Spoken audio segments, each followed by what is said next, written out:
If you're a parent to a toddler whose speech shows the signs of stuttering, I think it's crucial to understand what's going on here and act accordingly. So stay tuned.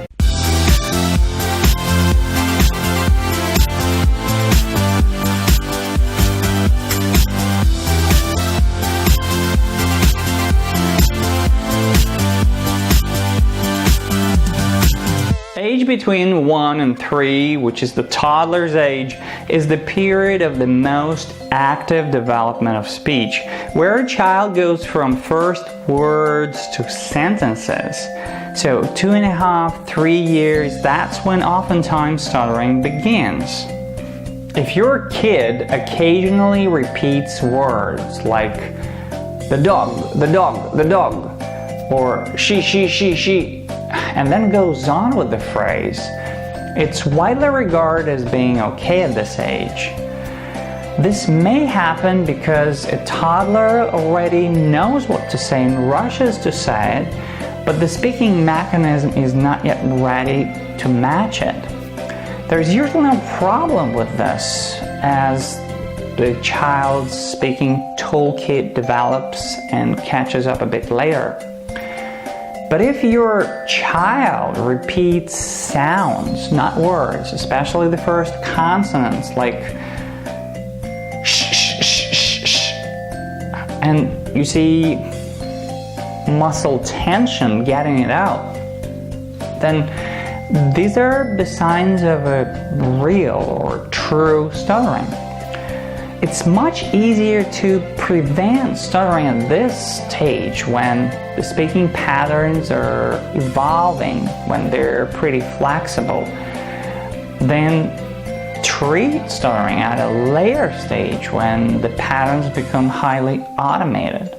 Stuttering is an iceberg with speech impediments on top of it, and then a child becomes more and more conscious about the way he or she speaks and the way other people react to that. People who start to develop fear of speech, tension thinking about speaking, and this emotional background supports stuttering, makes it so strong and brings negative emotions to a person who stutters. So at this point, we don't have this pyramid, this iceberg. At this point, the impediments represent just some new experience for a kid. The kid is not so much concerned about it. It can still go either way. It's not an automated pattern yet. It's just something a child is undergoing through. Now, what we can do. It's not very efficient to teach or explain our child how to speak and try to affect the speech directly. What we really can do is to create a certain environment for a kid. And some people would argue that stuttering is hereditary and nothing can be done here. I would say, yeah, most people who stutter do have some heredity, some genetics. We're predisposed on a physical and emotional levels. But I'm a strong believer that stuttering at this stage, at this point, is like a weed seed. We can put it in the fertile soil and help it grow. Or we can put it in the sand and let it vanish. So our task is to create the conditions, the environment where stuttering won't develop. Let's see what in particular we can do as parents. So the first big tip is the smooth speaking pattern with the smooth inflow into the phrase. There is no point in trying to instruct our child how to speak. Speak slower, take a breath, relax. No way, it doesn't work. A child is like a sponge. The way to learn for a child is to emulate, repeat what others do. First of all, what parents do. But our adult speaking pace is usually way too fast for a toddler. and our speaking is pretty choppy as well. Hey, hi! I'm doing fine, just calling to check whether you're coming tomorrow. A toddler wants to imitate that speed and that style. But a kid's speaking mechanism is not yet as developed as ours. So the child runs into a problem trying to process a too large number of sounds in a short period of time. What we can do to help our child is to speak in a smooth way and to make the first vowel sound in a word or sentence, whatever you're saying, longer, stronger, and deeper. It's like singing on the first vowel sound. And we also want to split our speech into short phrases. Hi, I'm doing fine. Just calling to check whether you're coming tomorrow. So first, it's about overall pattern of smooth speaking, and second, it's about the smooth inflow into the phrase. Since we're creating an environment for a toddler, it's not only you who should speak this way, but your spouse and other members of the family. In my case, it was also Nanny who spent a lot of time with my daughter every day. We had to train her to speak this way. Next, TV, radio, whatever is streaming right now, you are watching news or football, and your kid is here listening and learning a speaking style he or she cannot handle yet. Cartoons, films, movies, they should be either with moderate pace speaking or singing. But less cartoons at all is better. Try to replace those by games and activities that we'll talk about in tip number 3 just a bit later in this video. Tip number 2, emotional confidence. Now here are several aspects. First of all, try not to expose your child to emotional roller coasters. I remember going for a vacation to the mountains with my wife and our first daughter, Sonia. She was like 3 years old. We don't watch TV much, but for some reason we turn it on, and there was one of the Land Before Time movies on TV at that moment.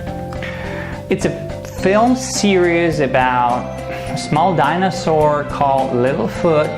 I absolutely love it. I think it was the first time we actually watched it.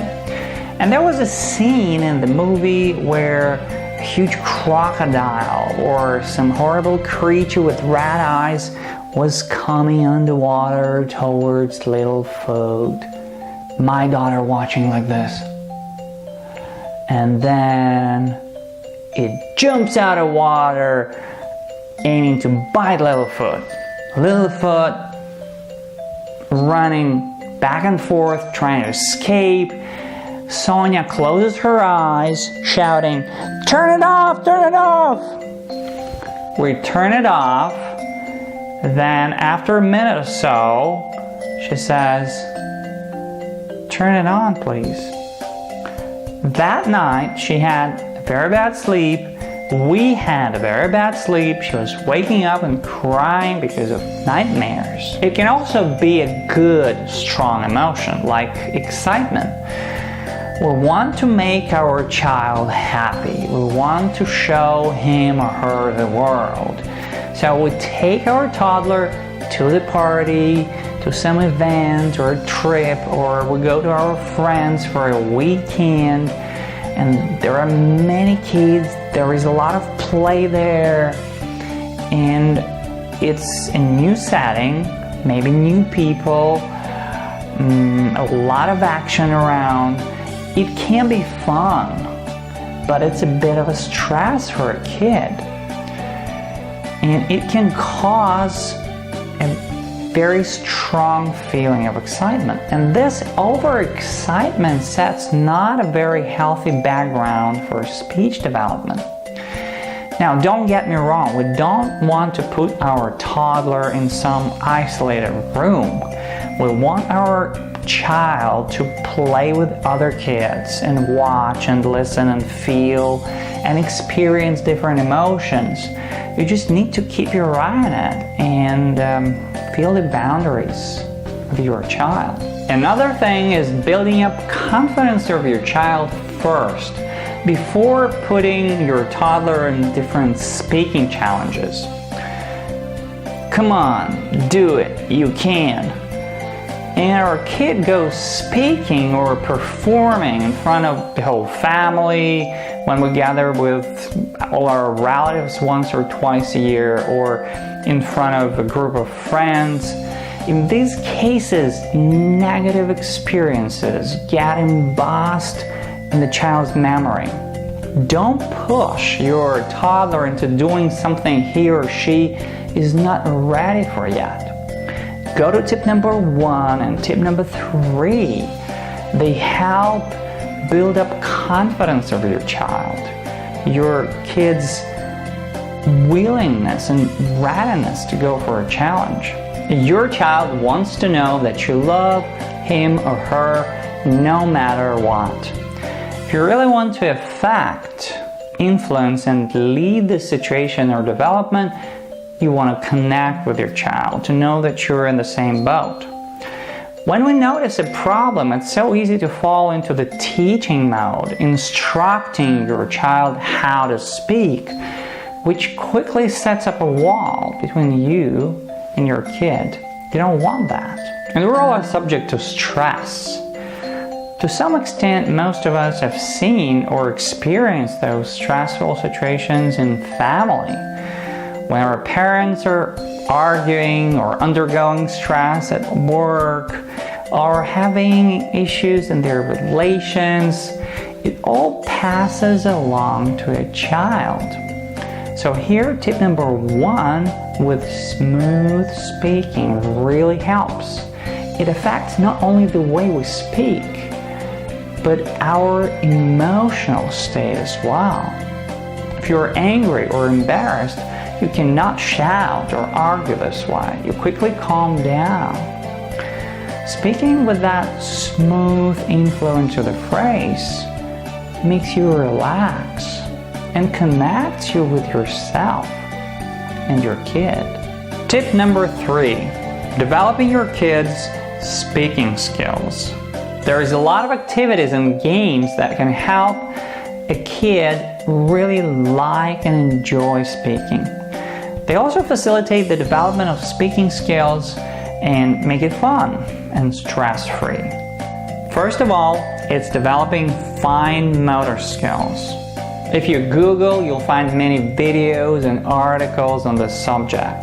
There are tons and tons of games and activities out there, from dough and beads to hanging socks. In the description box, I'm giving a link to the blog post from the website called Mass for Less, so you can go deeper into that.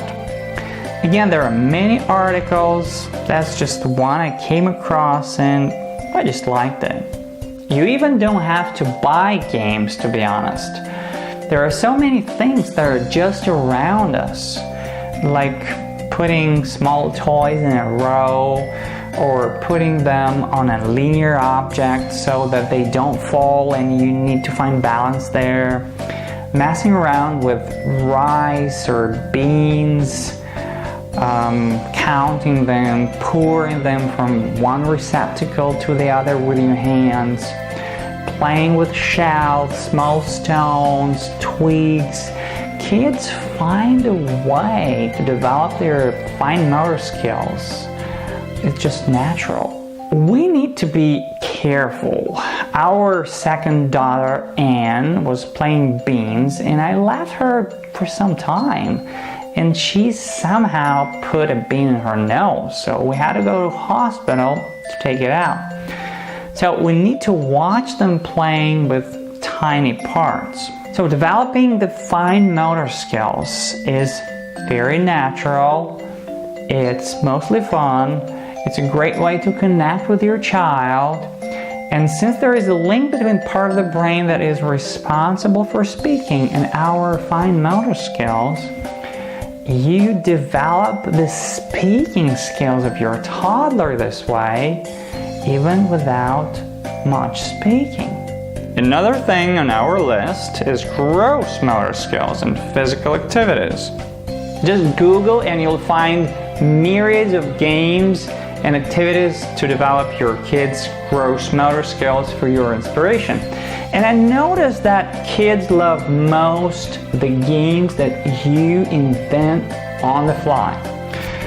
Like hiding an object in the room so that you still can see it and then go looking for it. Throwing a toy into a bin or basket, creating random sequences like I say, throw a ball and then catch it. That's 1. Jump 1 step ahead. That's 2. Crawl between the chairs. That's 3. Now you repeat it. My kids just loved creating crazy sequences for me. Like, you, Dad, go 3 steps ahead. Then jump over this line here. Then close your eyes and touch your nose with your finger. Then open your eyes and throw this rabbit, this toy rabbit, onto the chair. And then 10 other things to do. And I'm asking my daughter, can you repeat anything of this yourself? The next thing is combining games and activities with speaking. Playing these games or doing these activities, try to combine speaking with motor activities. For example, you're playing toy cubes with your kid, putting them one on the other. So you say, let's play food. I say pizza and put a cube. Now it's your turn, name your food and put your cube. It can be jumping, clapping, throwing, catching, and saying a word or phrase at the same time. There are so many ways how we can link them together. For example, I'm playing a ball with my kid. So I throw a ball and I say, cat. Now you go ahead, throw the ball and say your animal. Or we can create sequences, for example, with any objects. Let's take color pencils. I put a color pencil on the table and say a word. Now, you first repeat this word and you then put your color pencil and say your word. Now we have 2 color pencils, so I need to repeat 2 words. Then I add another pencil saying another word, so we have 3 words to repeat. And we play until someone is unable to repeat the whole chain, the whole sequence. If you're more advanced or a preschooler, you can say phrases instead of words to make a story this way. Be creative. Kids would love whatever you invent. So combining motor activities with speaking is absolutely great. You develop your kids' motor skills. You give a pattern of smooth speaking. You show the relaxing way how to start a word or phrase. And you connect with your kid as well. So you cover all 3 tips in one go, in one activity. Now to sum up all 3 tips together. Number 1, setting the smooth speaking pattern with the smooth inflow into the phrase. Number 2, providing emotional confidence to your child. And number 3, developing your kids' speaking skills. Speech impediments is a very sensitive issue. No instructions, no criticizing. We don't want to focus on the fact that something is wrong. But at the same time, I want to actively create the environment of smooth speaking. And by games and activities, ingrain confidence in our toddler. And when I say environment, it's not like some exercise you're doing with your kid. It's the way you want to speak now. And of course, you don't have to speak this way at work, but to set a speaking pattern, you need to be real with your kid. And it's not a monotonous or robotic speaking. Don't be afraid of this speech. You can still give any intonations, shades, and colors that you want to give to your speech. The more real you are with this speaking, the more you use it, the better chances are that your kid will be fine. If you want to go deeper into the smooth inflow technique, I have the improved program mostly about that. This program is not for parents, it's for stuttering teens and adults, but I'm teaching there the same principle of easy, smooth inflow into the phrase. That's what we want to produce in our speech as parents. You can find the link to the program in the description box below this video. I hope it was helpful. Thank you for watching. Don't forget to subscribe, and I'll see you in the next video.